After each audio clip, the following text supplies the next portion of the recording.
Et coucou les amis, j'espère que vous vous portez bien de l'autre côté de l'écran. On se retrouve aujourd'hui pour vous faire un petit tirage. Donc on va aller voir derrière ces portes. Derrière ces portes-ci. Quelles sont les sorcières de l'écriture et les sorcières des plantes et de la nature? Quel message elles ont à vous délivrer? Et un petit conseil, en restant toujours dans ces plantes, avec le Botanica Occulta Tarot et la magie des sorcières. Et je me suis dit que c'était aussi un bon moyen de découvrir des jeux, voilà, à travers des petits messages. Je cherche... Tac, tac. Ah, il est là. Mon petit vapeau. Voilà, j'ai déjà fait du coup le tirage et on va aller voir tout de suite ces messages. Alors ce n'est pas du divinatoire, hein, c'est juste pour faire un petit état des lieux, un peu voir comment vous allez, ce que vous ressentez et puis peut-être un petit conseil pour vous aider. Voilà, on va dépasser tout cela. Parce que si les portes sont fermées, c'est qu'il y a quelque chose derrière. Hein, il y a un besoin d'ouvrir ces portes. Donc porte 1, une.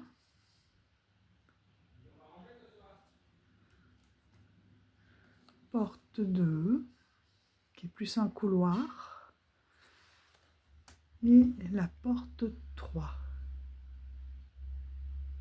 Là, je vous laisse faire pause si vous le souhaitez.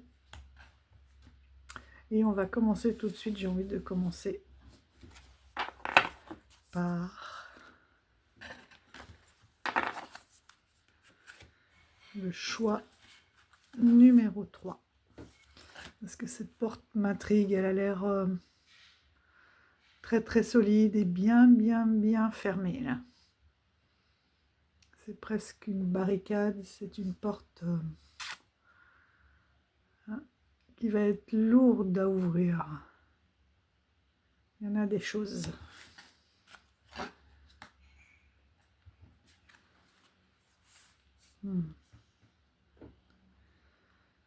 On a Marie Shelley, La Perte. Donc ça, c'est une écrivain voilà, qui a perdu un petit peu espoir parce qu'elle a vu énormément, enfin beaucoup de membres de sa famille proche. Elle a perdu beaucoup de membres de sa famille proche. Des parents, la fratrie. Voilà, et elle a dû se reconstruire un petit peu avec toutes ces pertes. Donc là, on ne parlera pas forcément que de pertes de défunts, mais ça peut être des pertes aussi, on va voir. Mais ça peut être aussi associé à des pertes dans une situation. Hein. Perte de travail, perte de gain, perte d'énergie. On va regarder un petit peu tout ça. Vous pouvez prendre ce qui vous parle en fonction de ce mot de perte. Ça peut être perte de... un petit peu aussi, j'entends une perte de...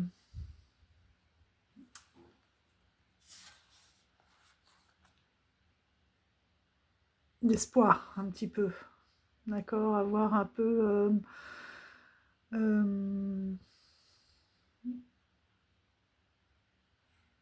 le moral en berne.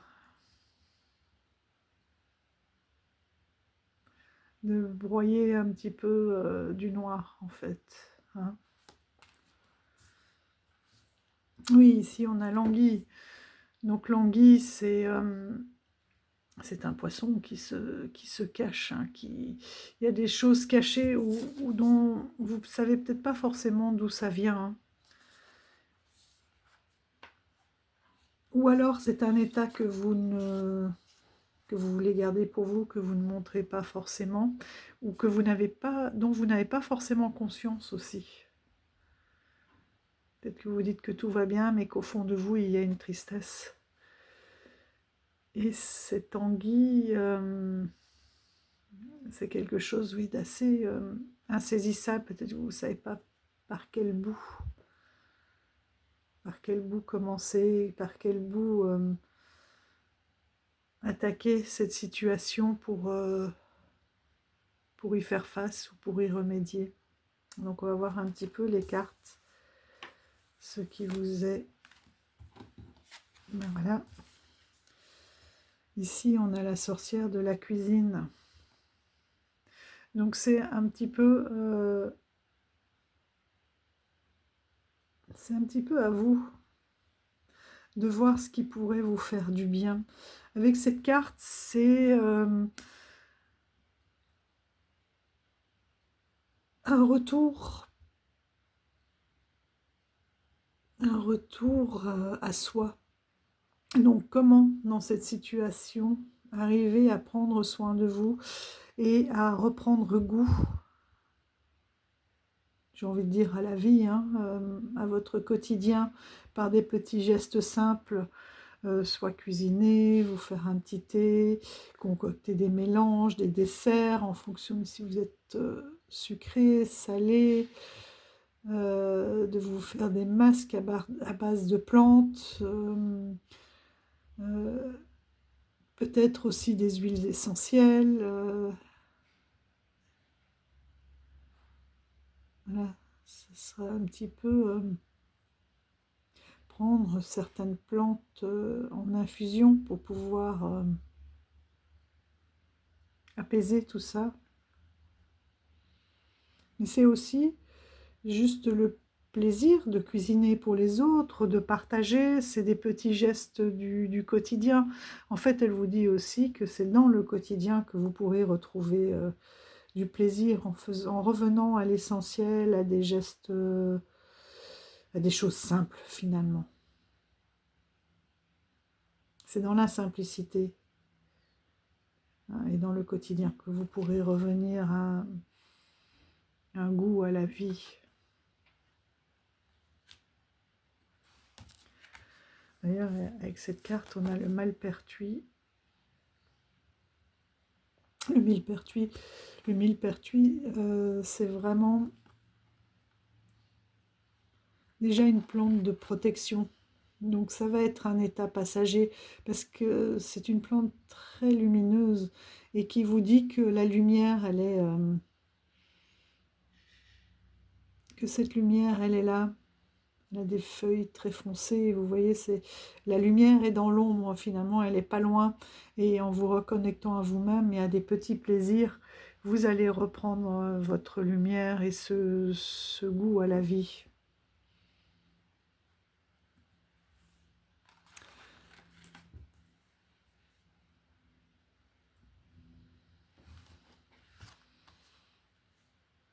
Ah, voilà, on a le 6 de bâton.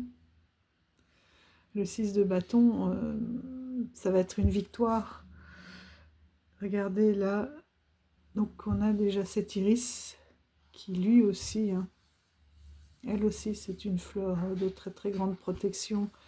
Vous avez les éléments, hein, les forces qui sont avec vous, voire les défunts qui sont là pour vous aider à dépasser cet état, si c'est un état de deuil, et en vous disant que, voilà, là au premier plan, on a cet iris qui s'ouvre, et ce bourgeon avec ce renouveau.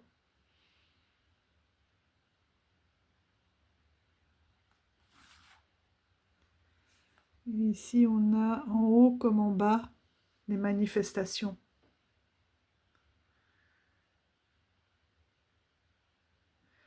Et oui, cette carte, elle vous rappelle que vous attirez finalement ce que vous pensez, ce que vous émettez. J'entends aussi en même temps que vous pourrez avoir des signes, s'il s'agit d'un deuil, vous pourrez avoir des signes de défunts qui sont là pour vous aider à passer le cap, à vous rappeler des bons souvenirs.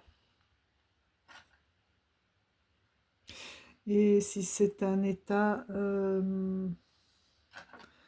une perte plutôt, on va dire, matérielle ou d'énergie, on vous dit que si vous vous réveillez le matin en vous disant « je vais passer encore une mauvaise journée », etc., vous ne voyez que les points sombres, les côtés sombres, plutôt que de voir les petits plaisirs qui sont là autour de vous. Et bien vous allez, ce fameux cycle, attirer ce que vous rayonnez, ce que vous demandez. Ça me rappelle une vidéo que je viens de voir chez Valérie Mariotte, son histoire de salade. Si vous ne l'avez pas vue, allez-y, elle est très très explicite. Je crois qu'elle appelait tout ça pour une salade. C'est-à-dire que, et je suis sûre, hein, moi je me suis dit, ah bah oui, j'ai déjà eu des manifestations de la sorte, où elle explique en gros qu'elle avait pensé quelque chose de très très fort, elle l'a pas fait et elle a été poussée finalement à quand même le faire, puisque c'était un désir. Donc si vous commencez la journée non pas dans la gratitude et en vous disant allez, aujourd'hui ça va être une belle journée, je vais profiter de chaque instant, je vais recevoir des belles choses, et bien tout va bien se passer. C'est déjà un état d'esprit aussi, hein, pour ceux qui n'y croient pas. C'est-à-dire que si vous partez avec un esprit assez négatif, mais vous n'allez voir que le négatif. Si vous partez avec un esprit de bâton, de joie, vous allez dire « Oh, bon, ben voilà, il y a un pépin, mais c'est pas grave, hop, je le ramasse, je le contourne. Les choses vont être un petit peu plus légères, vous allez les voir, en tout cas autrement, et pouvoir agir autrement. » Et moi, je crois très fort à ce rayonnement, c'est-à-dire que on reçoit ce que l'on émet, hein, ce que l'on désire finalement.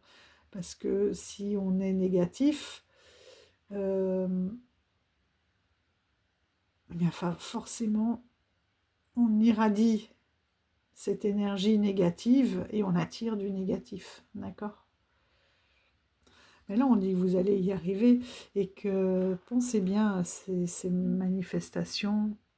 Certains l'appellent loi d'attraction. Bon, je ne veux pas y mettre des choses trop lourdes, mais déjà, ne fût-ce que de se dire que l'état d'esprit, hein, la façon dont on avance, là, dont on se lève le matin, eh bien, ça va enchaîner, ça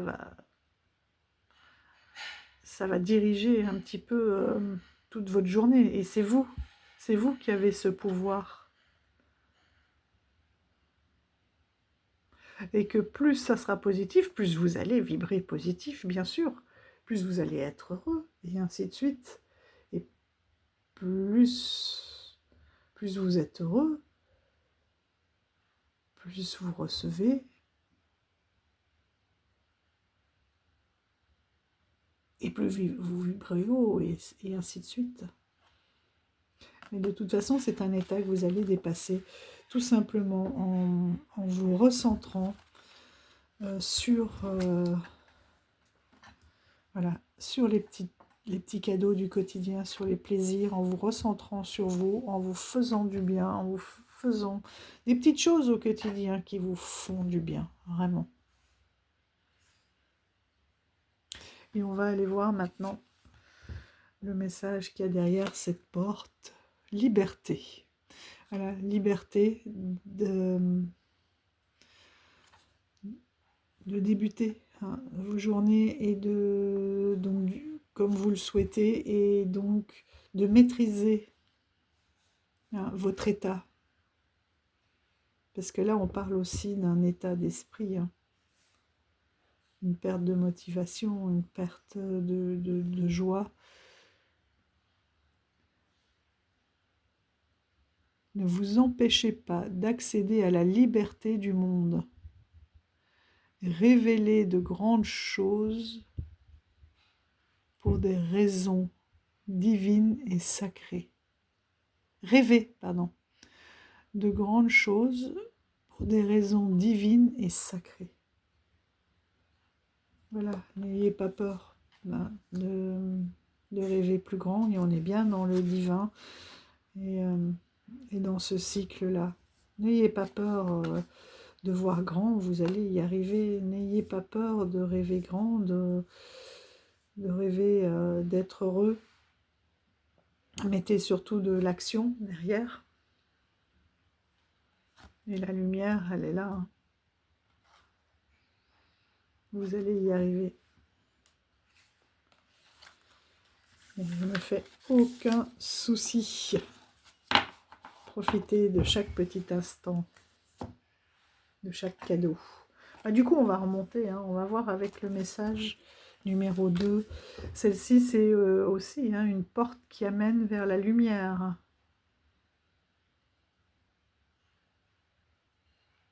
C'est un véritable passage.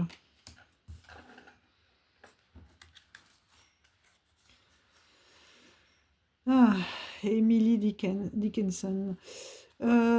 Emily Dickinson, c'est une femme qui n'a qui avait une famille très très nombreuse et qui finalement, prise par ce rythme des familles nombreuses, etc., le rythme de la vie a cassé un petit peu tous ces codes et n'a pas accepté de rentrer dans ce moule de cette vie trop rapide qui s'est très très fort, c'est pour ça c'est l'âme très très fort connectée à elle-même, connectée à la nature et à l'écriture d'ailleurs. Elle était très philosophe aussi sur la vie, elle écrivait beaucoup à ses amis, même si elle était un petit peu refermée sur elle-même. Lorsqu'elle est décédée, ils se sont rendus compte qu'elle avait écrit plus de 1800 poèmes. Personne ne les avait jamais vus, donc elle était très secrète. Et avec ça, voilà, on a les fleurs sauvages.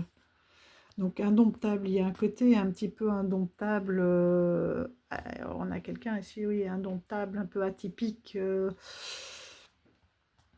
différent, finalement, qui se reconcentre sur la nature, sur elle-même, sur l'âme, sur la spiritualité aussi. Elle était très très spirituelle. Hein. Je disais philosophe, mais même au-delà, spirituelle.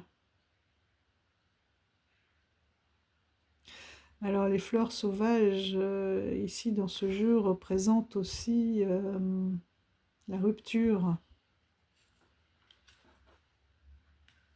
La rupture, ça peut être aussi la mise en garde. Je vais juste vérifier.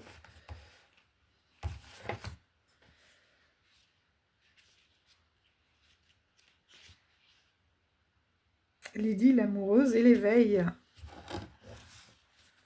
Et les fleurs sauvages, c'est aussi, vous voyez, l'éveil avec l'âme. Il y a probablement une prise de conscience là qui va avoir lieu. Une prise de conscience, je vois la belladone. La belladone belladone, avec l'accent, le belladone. C'est une fleur en fait qui était utilisée en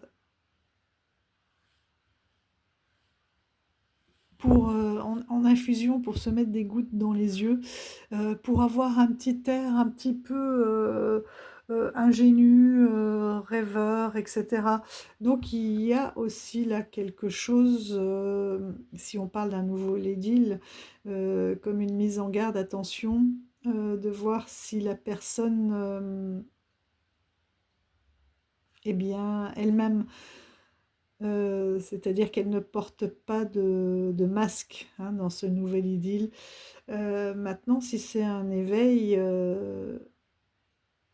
ça peut être aussi un éveil, un renouvellement, une nouvelle façon de fonctionner en vous écoutant beaucoup plus, en étant oui, plus à l'écoute de vous-même, de votre corps, de votre intuition, euh, qui dit qu'il faut trouver aussi un équilibre. Il y a une notion aussi ici d'équilibre et de voilà, si c'est vraiment on est sur un idylle amoureux, de ne pas donc, voilà, de s'assurer déjà qu'il n'y a pas de mauvaise image de donner, hein, avec cette notion-là de goutte que l'on se met dans les yeux, de ne pas se voiler de la face, de voir véritablement la personne, et puis aussi d'un équilibre, c'est-à-dire que on ne peut pas aimer en étouffant l'autre, il faut le laisser libre. Ici, on a la pomme. La pomme, oui, avec ça. La pomme, quand là, vous voyez, tout de suite, la première image aussi qui vient, c'est la Belle au bois dormant. Hein. Donc, justement, c'est d'être trompé par les apparences. Elle ne s'est pas méfiée de cette vieille dame. Donc, soit on a vraiment un message comme ça avec un nouvel idylle, mais attention, suivez bien votre intuition. Il peut y avoir quelque chose qui vous dérange, qui n'est pas équilibré dans la relation. Soit la pomme, si on la coupe, on a cette étoile hein, à 5 branches avec 5 pépins. Ces 5 pépins, les 4 premiers représentent les 4 éléments, d'accord, terre, eau, air et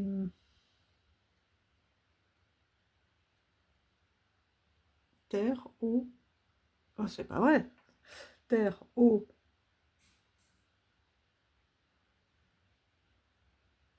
air et feu, d'accord. Et le 5e, justement, c'est tout ce qui est tout ce qui touche à l'intuition.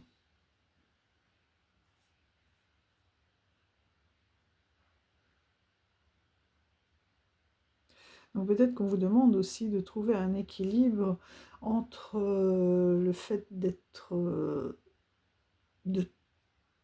d'avoir un mental très fort et de suivre plus, qu'il va y avoir une phase de renouvellement là, de plus suivre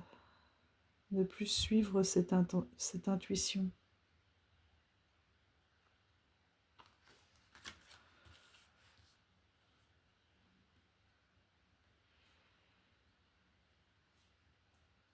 Peut-être tout simplement en vous reconnectant, vous, vous allez pouvoir développer cette intuition de façon équilibrée hein, dans votre vie. Vous êtes peut-être dans une période d'éveil, de prise de conscience. C'est ça en fait, là on a une espèce de prise de conscience.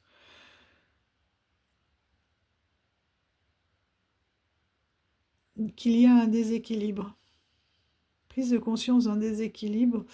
Et pour ça, il faut rééquilibrer tous ces éléments. Oui, on a quand même encore le 2 de bâton. En tout cas, vous avez quelqu'un. Vous voyez là, il y a 2 bâtons qui s'entrelacent. Ils ont à peu près la même taille, donc il n'y a pas tellement de domination. Hein. C'est peut-être tout simplement, ça peut être un éloignement aussi, mais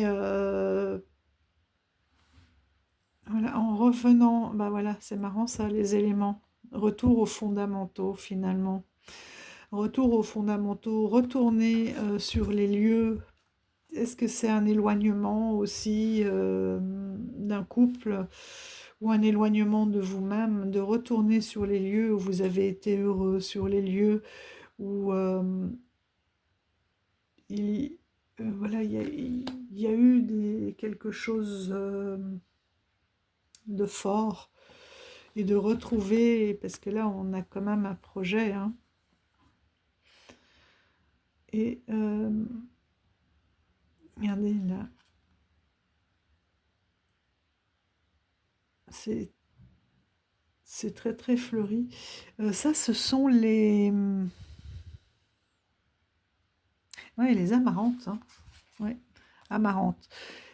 Ce sont des fleurs en fait qui ne meurent jamais. Elles ont des milliers de graines et même si on a l'impression qu'elles vont disparaître ou mourir, elles repoussent toujours. Là, on a ces deux bâtons qui s'entrelacent. C'est comme si vous avez quelqu'un vraiment qui est là, sur qui vous appuyez. Est-ce que ça peut être quelqu'un qui peut vous aider dans votre spiritualité, voilà, ou votre conjoint suite à tous ces déséquilibres hein, du quotidien. Donc c'est une plante qui a cette capacité de refleurir.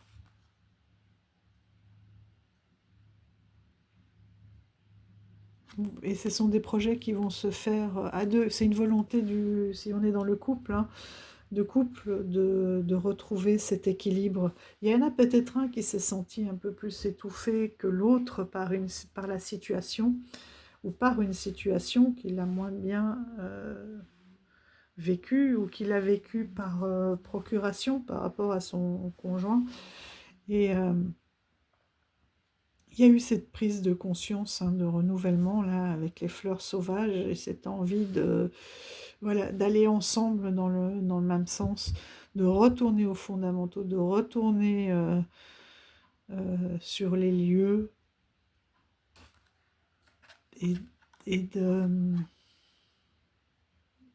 sur les lieux auprès de personnes de la famille avec qui on a été heureux, et qui va redonner cette refloraison.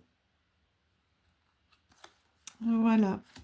Et qu'est-ce qui est là derrière cette belle porte? Oui, c'est vraiment une traversée, hein, et un soleil. C'est le coucher. Là, c'est le coucher de soleil. Ici, le temps se libère et se déploie. Les vieilles blessures s'estompent dans la lumière du soleil. Ben voilà. Les vieilles blessures de l'âme. Ou ça peut être aussi, comme je disais, quelqu'un qui était vraiment dans le mental et qui ne se rendait pas compte de tous les signes, de tous les appels qu'il pouvait avoir à ce moment-là, de travailler avec les éléments pour développer son intuition. Ou un couple, voilà, qui a traversé des difficultés, mais ensemble, vous allez tout à fait faire renaître cet amour.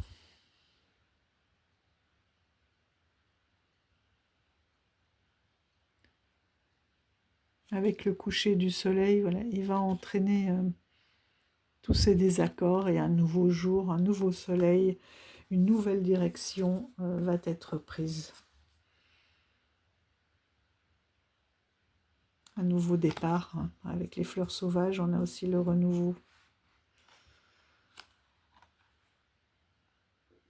Voilà les amis, pour ce message numéro 2. Et on va finir du coup avec le numéro 1.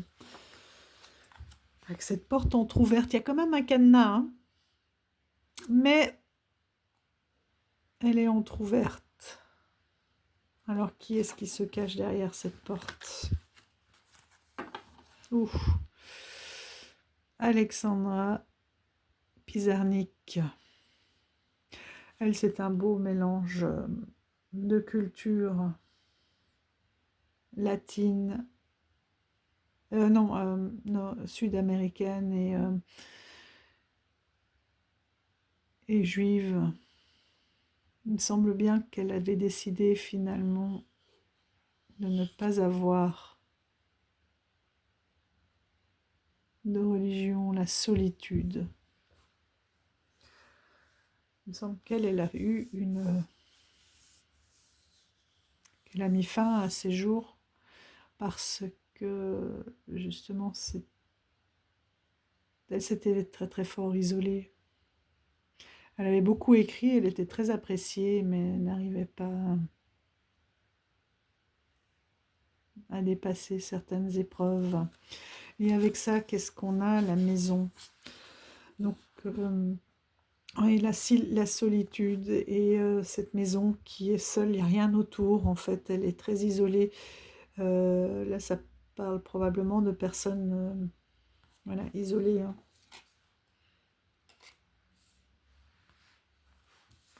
De personnes qui se sentent seules ou comme l'ermite, voilà, qui se retire volontairement. Ça peut être aussi une maison, parce qu'elle est grande, c'est une maison dans laquelle il y a beaucoup de bruit, d'événements, voilà, très vivante, et qui a ce besoin aussi de s'isoler. De s'isoler, d'avoir des moments hein, seul. Soit c'est quelqu'un qui est seul, soit c'est quelqu'un qui a besoin de s'isoler. Oui, on a l'alchimie et le cercle magique. Vous êtes en train de concocter quelque chose. Il y a quelque chose qui est en train de bouillonner. Vous êtes en train de créer quelque chose, de chercher. Et ce cercle magique, c'est aussi ça. C'est le cercle,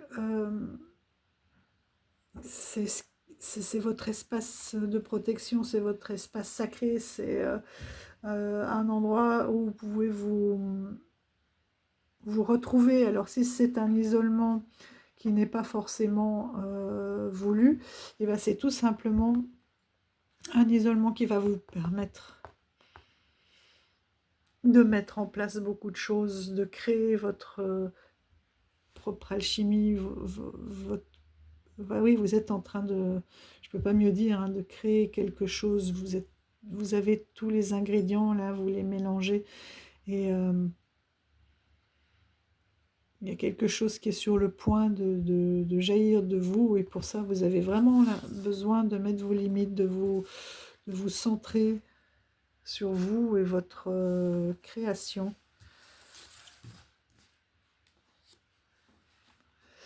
Voilà, on a le 8 de bâton. C'est une très très belle carte, ce 8 de bâton. Et le grimoire, l'apprentissage, vous voyez. Vous êtes vraiment en train de couver.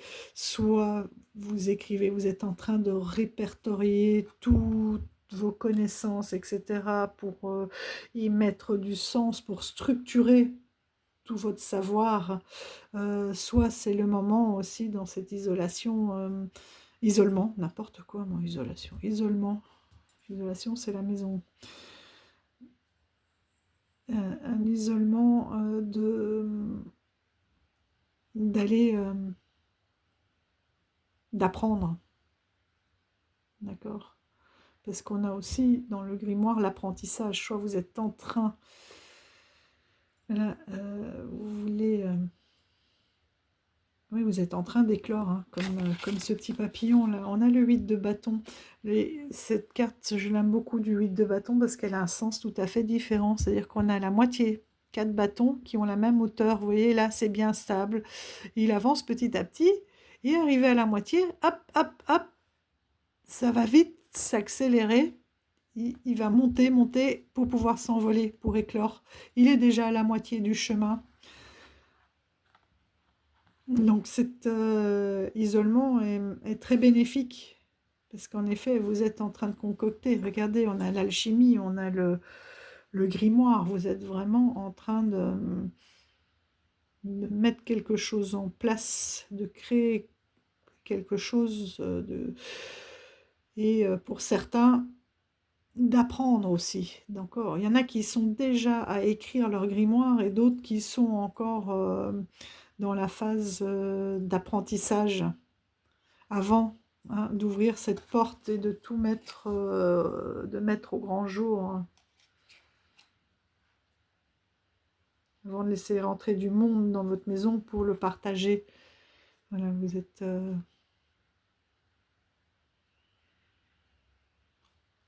mais vous êtes sur le bon chemin, vous êtes sur cette ascension, sur cette concrétisation. Et c'est un message très beau, très encourageant, hein. Très limpide aussi. Et derrière cette porte, alors, quel est ce petit message? Le lotus sacré.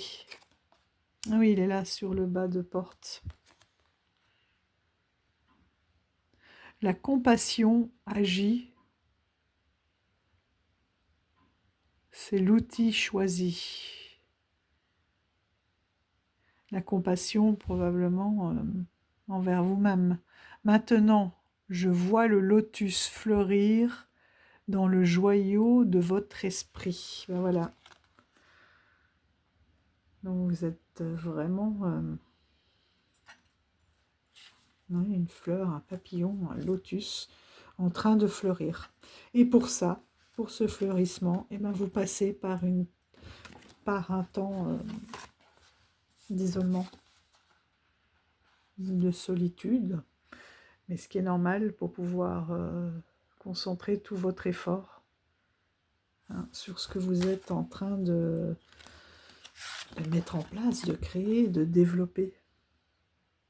J'aime beaucoup l'énergie de ce tirage. Oui, il est plus facile que les autres. C'est très bien d'avoir fini comme ça, avec ce beau papillon qui va prendre son envol. Les 3 tirages étaient très positifs, hein.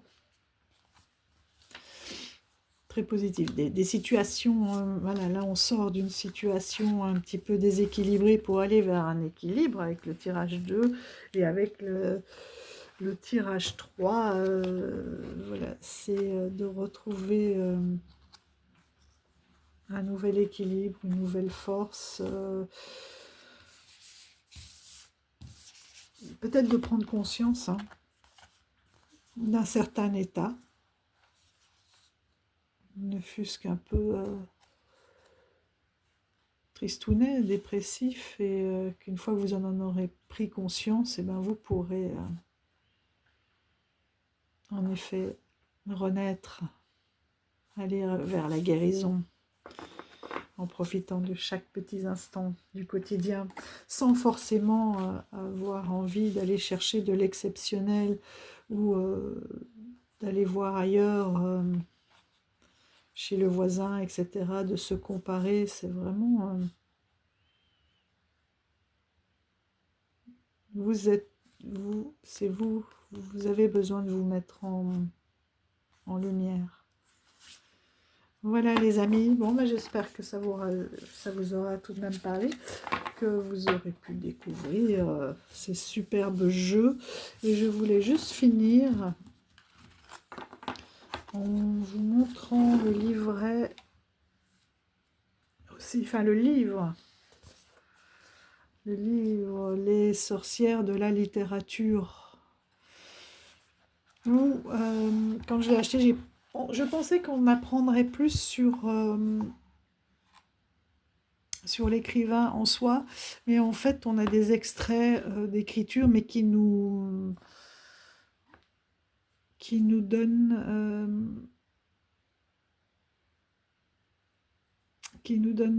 vraiment, qui nous parlent de la femme et de son caractère et de ses ressentis, donc ce qui donne finalement l'essence de la carte. Voilà. Et après, on a aussi des petits conseils de lecture de trois écrits de l'auteur.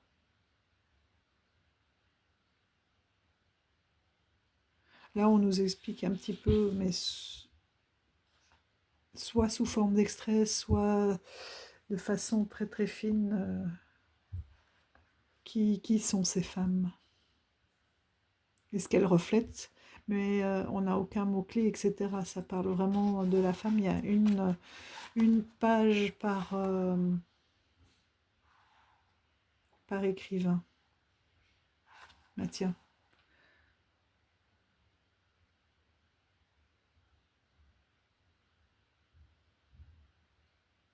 Voilà. Donc c'est de façon très fine, c'est pas une guidance directe, ça vous permet, la joie qui parle des mouches, etc., qu'elle a autour du temps qu'elle passait dans son jardin. Après, ça c'est repris c'est repris de façon succincte dans le livret. Et on a aussi les petits mots-clés.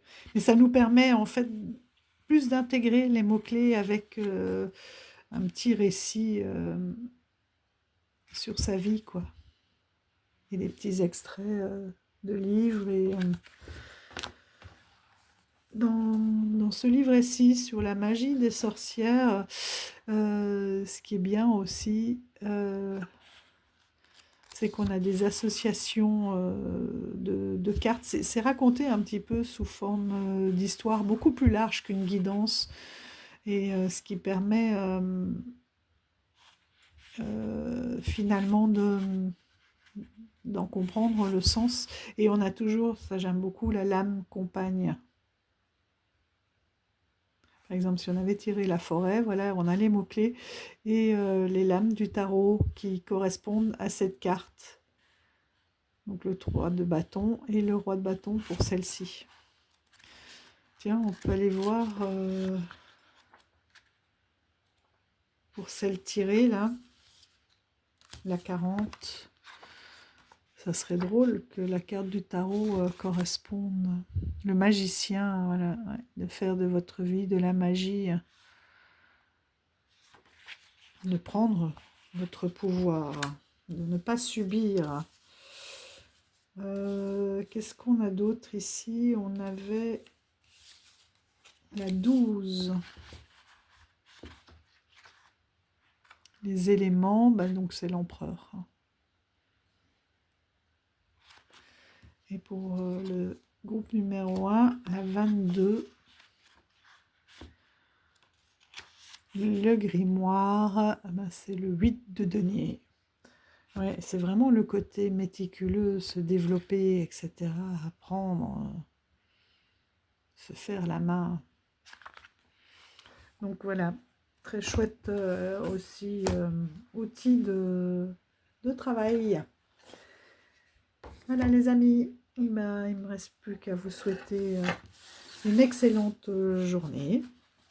N'hésitez pas à me dire déjà si vous aimez ce genre de format et si les messages vous ont parlé, sans forcément, attention, hein, rentrer dans le détail, mais là c'est toujours intéressant de savoir